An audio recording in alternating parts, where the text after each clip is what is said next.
Terima kasih Datuk Speaker. Minta Menteri Pertanian dan Industri Makanan menyatakan status dan perkembangan terkini Jawatankuasa Kabinet mengenai dasar sekuriti makanan negara yang ditubuhkan oleh kementerian baru-baru ini. Apakah kerangka dasar sekuriti makanan negara yang dirangka oleh Jawatankuasa ini bagi memastikan kemampanan dan kestabilan bekalan makanan negara? Terima kasih. Terima kasih Yang Berhormat. Silakan Yang Berhormat. Terima kasih Yang Berhormat Jempol. Terima kasih Tuan Yang Di-Pertua. Jawatankuasa Kabinet mengenai dasar sekuriti makanan negara yang dipengerusikan oleh Yang Amat Berhormat Perdana Menteri ditubuhkan pada 25 Mac 2020 bagi merangka hala tuju sekuriti makanan negara yang lebih holistik dan mampan. Jawatankuasa ini akan dibantu oleh Jawatankuasa Eksekutif mengenai dasar sekuriti makanan negara yang berperanan sebagai Coordinating Committee yang dipengerusikan oleh Menteri Pertanian dan Industri Makanan. Manakala kerangka sekuriti makanan negara telah dipersetujui oleh Jamaah Menteri pada 29 April 2020 sebagai parameter sekuriti makanan negara selaras dengan Rancangan Malaysia ke-12, Wawasan Kemakmuran Bersama dan Sustainable Development Goals SDG. Kerangka ini mengambil kira semua faktor dalaman dan faktor luaran yang mempengaruhi sekuriti makanan negara. Untuk makluman Tuan Yang Di-Pertua, sejak jawatankuasa ini ditubuhkan, beberapa sesi libat urus telah diadakan bersama pemain industri, para akademia, badan bukan kerajaan di peringkat kementerian termasuk mesyuarat bersama Majlis Penasihat Pertanian MPPN bagi membincang isu-isu dan cabaran utama sekuriti makanan negara. Seterusnya, mesyuarat Jawatankuasa Eksekutif mengenai dasar sekuriti makanan negara telah diadakan pada 14 Julai 2020. Manakala mesyuarat Jawatankuasa Kabinet mengenai dasar sekuriti makanan negara yang dipengerusikan oleh Perdana Menteri akan diadakan pada 8 September 2020 ini. Kerangka sekuriti makanan negara merangkumi 4 komponen utama iaitu ketersediaan, availability, accessibility, kepenggunaan, utilization, serta kestabilan dan kemampanan, stability and sustainability. Kerangka baru ini adalah selaras dengan konsep terkini yang diterbitkan oleh Food Agriculture Organizations of the United Nations FAO. Komponen-komponen ini akan disokong oleh strategi-strategi utama, strategi-strategi sokongan, strategi-strategi pemboli ubah daya yang memberi tumpuan kepada faktor politik, sosial, ekonomi, alam sekitar dan teknologi, merangkumi semua guna tenaga, kelastrian dan kemampanan sumber. Perubahan iklim, pelaburan, kajian dan penyelidikan serta struktur governance sekuriti makanan merentas agensi dan kementerian.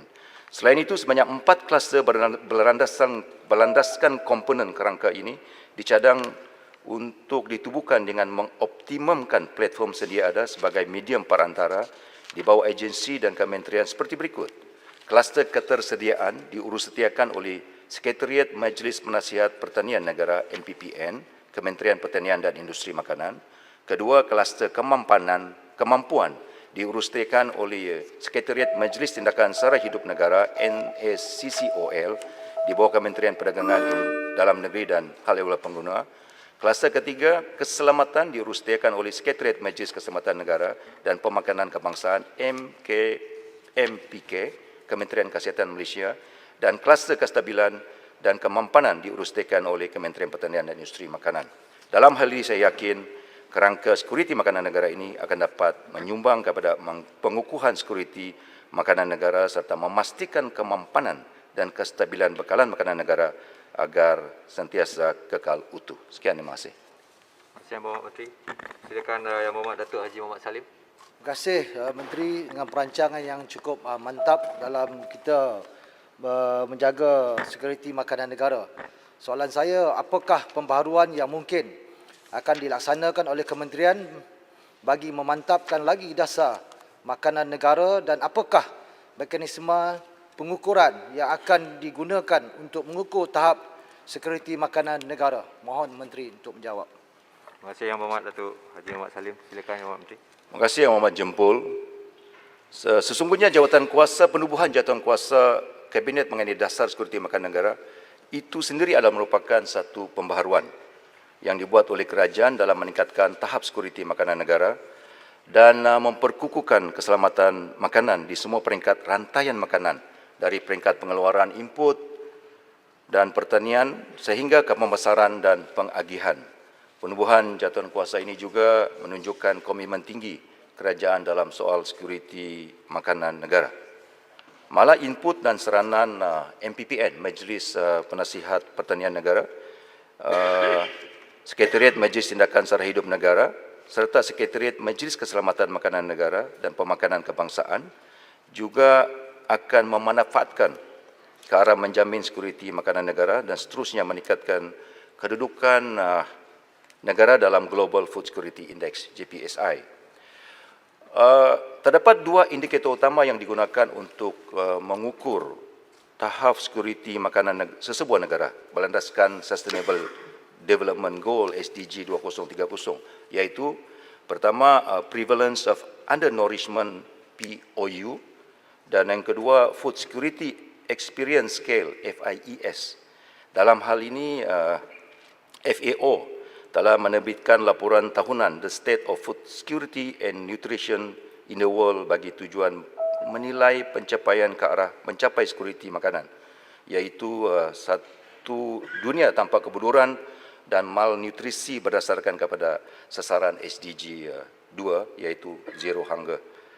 Justru MAFI selaku Sekretariat Jawatankuasa Kabinet mengenai dasar sekuriti makanan negara ini akan menggunakan model pengukuran yang sama bagi penentuan tahap sekuriti makanan negara. Sekian, terima kasih.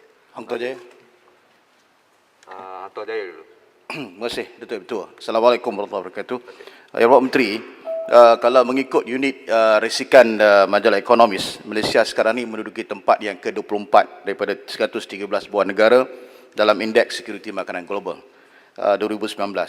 Namun, maklumat yang kita dapat pada 2019 misalnya negara kita masih lagi import makanan lebih banyak daripada ekspor sehingga mengakibatkan defisit mencecah 17.4 bilion ringgit. Begitu juga tahap keberdikarian kita tentang produk-produk makanan yang lain masih lagi relatifnya rendah. Jadi saya ingin tanya, apakah pendekatan jangka pendek dan juga jangka panjang yang telah pun dikenal pasti yang akan dilakukan ataupun yang akan disekalikan di dalam dasar sekuriti makanan negara ini? Terima kasih. Silakan Yang Berhormat Menteri. Terima kasih Yang Berhormat. Kedudukan Malaysia dalam GPSI adalah pada tahap kedudukan yang ke-28 pada 2019. Kita melihat kedudukan ini meningkat daripada kedudukan 40 pada tahun sebelumnya. Dan kalau kita lihat dari segi kekuatan, the strength yang menyebabkan kedudukan kita dalam kedudukan 28, termasuklah dari segi proportions of population under global poverty line, kedua presence and quality of food safety net programs yang ada di Malaysia, ketiga akses kepada financing for farmers, keempat nutrition standards, change in average food cost, food safety, food loss dan sebagainya. Ini merupakan kekuatan-kekuatan yang dimiliki oleh negara ini yang menyebabkan menjadikan kedudukan kita beralih daripada kedudukan 40 kepada kedudukan 28 pada tahun yang lalu. Tentu sekali penubuhan jawatankuasa sekuriti makanan negara ini adalah merupakan antara langkah-langkah yang diambil oleh kerajaan untuk menempuh usaha dan juga bagi menangani masalah kekurangan makanan, penyiapan dari segi pengeluaran domestik dan sebagainya, pengurangan import, peningkatan produktiviti bahan-bahan makanan negara. Antara langkah-langkah dan aspek yang dilihat oleh kerajaan dalam merangka dasar sekuriti makanan negara ini bagi menjadikan kedudukan bekalan makanan negara ini sentiasa stabil dan mampan. Jadi ini merupakan satu langkah yang dibuat oleh kerajaan untuk meyakinkan, meletakkan Malaysia dalam kedudukan yang lebih baik dalam GPSI ini. Sekian, terima kasih. Terima kasih. Ada tambahan ketiga, Putatan, silakan. Ya. Terima kasih Yang Di-Pertua. Yang Berhormat Menteri, di dalam sekuriti bekalan makanan negara ini, dia bersangkut paut kepada penggunaan tanah. Okay, kalau kita tengok di Semenanjung, penggunaan tanah ini saya rasa kita sudah buat penggunaan tanah dalam tahap maksima. Artinya kesemua tanah yang sesuai untuk padi itu saya rasa semua sudah digunakan. Tetapi kalau kita tengok di Sabah, Yang Menteri, kita dapat tahu terlalu luas tanah-tanah yang terbiar yang dulunya digunakan untuk penanaman padi tetapi tidak lagi ditanam padi. Jadi adakah Kementerian ada program khas untuk pemulihan tanah di negeri Sabah yang begitu luas dalam usaha untuk bekalan makanan negara ini? Terima kasih. Terima kasih. Silakan Yang Berhormat Menteri. Terima kasih Yang Berhormat Putatan. Kementerian melihat secara holistik semua masalah pengeluaran bahan makanan negara. Padi yang dikatakan itu kita melihat sawah padi yang ada sekarang ini, yang sedia ada ini, ditingkatkan dari segi yield dan produktiviti hasil padi. Dan ini harus melibatkan pendekatan-pendekatan pengaplikasian pemodernan dalam teknologi, dalam industri pertanian itu sendiri. Tentu sekali sebagian selain daripada itu kita melihat jelapang-jelapang padi yang di luar, tanah-tanah yang di luar jelapang padi ini harus dibangun bersama. Jadi ini merupakan pendekatan bagi meningkatkan SSL padi dan beras negara untuk melihat sawah yang ada ditingkatkan produktiviti dan yield hasilannya, dan kawasan-kawasan yang sesuai dijadikan sebagai jelapang padi akan dibangun untuk jelapang padi di masa akan datang. Jadi ini merupakan strategi yang sedang dirangka oleh Jawatan Kuasa Dasar Sekuriti Makanan Negara ini. Dan tentu sekali ia juga melibatkan dasar pendekatan-pendekatan lain untuk melihat bahawa semua bahan makanan, bukan saja beras tetapi bahan makanan, produk-produk makanan yang lain harus ditingkatkan dan dikurangkan kebergantungan kepada import daripada luar negara. Sekian. Terima kasih. Ahli-ahli Yang Berhormat. Sekarang tamatlah sesi untuk waktu pertanyaan-pertanyaan Menteri